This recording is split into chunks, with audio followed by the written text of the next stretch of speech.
Թեմակալ առաջնորդ Աբգար եպիսկոպոս Հովակիմյանի նախագահությամբ տեղի է ունեցել Կանադայի հայոց թեմի հոգևորականների ժողովը, որը համախմբել է թեմի հոգևորականներին հոգևոր խորհրդատությունների, եղբայրական շփումների, հովվական, ծխական եւ համայնքային կյանքն ամրացնող ռազմավարությունների վերաբերյալ քննարկումների շուրջ։ Ժողովականներին փոխանցվել է ամենայն հայոց կաթողիկոս Գարեգին II հայրապետական օրհնությունը Սուրբ Էջմիածնից։ Կանադայի կառավարության անունից ողջույններ եւ բարեմաղթանքներ են ստացվել նաեւ Կանադայի վարչապետ Մարկ Քարնիից։ Երրորդյա հավաքի ընթացքում պատվիրակները վերանայել եւ քննարկել են թեմական տարբեր կառույցների գործունեությունը։ Հավաքին ներկա են եղել նաեւ Եգիպտոսի հայոց թեմի առաջնորդ Աշոտ եպիսկոպոս Մնացականյանը, Արագածոտնի հայոց թեմի առաջնորդ Մկրտիչ եպիսկոպոս Պրոշյանը եւ Մայրաթոր Սուրբ Էջմիածնի միաբան Արարատ arczepiskopos Գալթակչյանը։ Ի նշան միասնության եւ գործակցային այն խորը կապերի, որոնք շաղկապում են հայ առաքելական եկեղեցու թեմերը ամբողջ աշխարհում հայոց հոգևոր կենտրոնի հետ։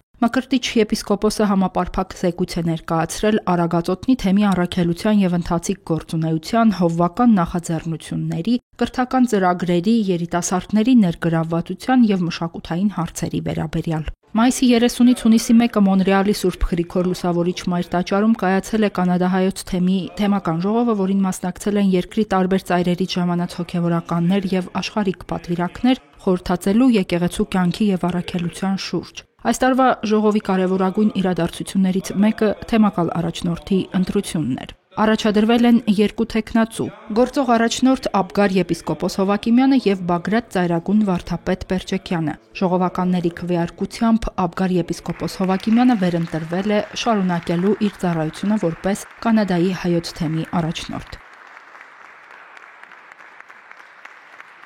Վերընտրված Աբգար Սրբազանը թեմի հոգևոր հայրերի ընթերակայությամբ մատուցել է կիրակնօրյա պատարագ, որին ներկա են գտնվել թեմական ժողովի մասնակիցները, բարերարներ, հավատացյալներ։